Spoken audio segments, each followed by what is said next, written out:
करायचं होतं. त्यामुळे कान्हेरदेव यादव यांच्या राजा जे होते त्यांच्या आदेशाने गोपालदास मांडलिक यांनी इथे या आजूबाजूच्या परिसरात 1,00,000 होम करण्याचा संकल्प केला आणि त्याची पूर्तता करण्यासाठी अशी बरेच गावे दान केली म्हणजे त्या गावचा जो कर आहे तो या 1,00,000 होम संकल्पनेसाठी द्यावा असं म्हणून त्यांनी चांगली जे गावं आहेत जे सुपीक प्रदेशात येतात हे सुद्धा यासुद्धा गावची जमीन चांगली आहे. साकूळ बघतो आपण, अगदी जमीन चांगली आहे. येथील शेतकरी सदन होता. जेव्हा आपण असं बघतो कंधारपर्यंतचे उल्लेख या शिलालेखात आढळतात. कंधारचाही उल्लेख खंदार असा आहे, उजळमचा उल्लेख अगदी उजलंब असा आहे, इथे उदगीरचा उल्लेख उदयगिरी असा आहे, लातूरचा उल्लेख लत्तनूर असा आहे. असे बरेच इथे या शिलालेखामध्ये आपल्याला उल्लेख आढळून येतात. इथे 1,00,000 होम केला गेला आणि त्या 1,00,000 होमाकरता जो काही निधी जमा करायचा आहे तो निधी जमा केला या गावाकडून.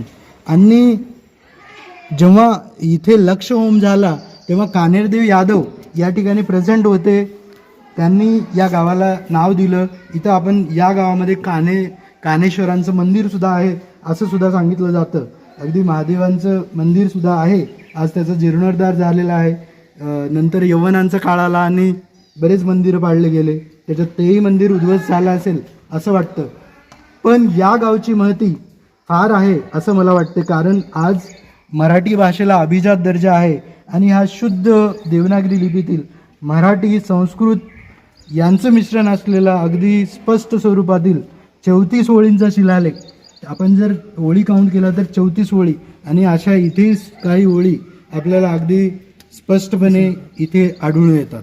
आणि हे स्वकीयांच्या आणि आपलं साम्राज्य अबाधित राहावं, आपल्या साम्राज्यावर कुठलंच संकट येऊ नये त्याकरता देवगिरीच्या यादव राजांनी इथे फार मोठा यज्ञ करण्याचा संकल्प केला होता आणि ते 1,00,000 होम तो संकल्प त्यांनी पूर्णत्वास आणला आणि त्याची पिढ्यानपिढ्या येणाऱ्या पिढ्यांसाठी ही माहिती असावी यासाठी हा शिलालेख त्यांनी इथे कोरून काढला.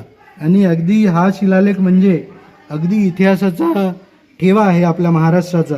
आपण जेव्हा मराठीचा अभ्यास करायचा झाला, जेव्हा इतिहास आपण काढून बघतो महाराष्ट्राचा, जेव्हा महाराष्ट्राचा इतिहास काढून बघतो तेव्हा कान्हेगावचं नाव हे सर्वप्रथम आपल्याला आढळून येतं असा माझा अनुभव आहे. मी बऱ्याच लेखामध्ये शेगो तुळपुळे असतील किंवा कोयते असतील यांनी अगोदरच बऱ्याच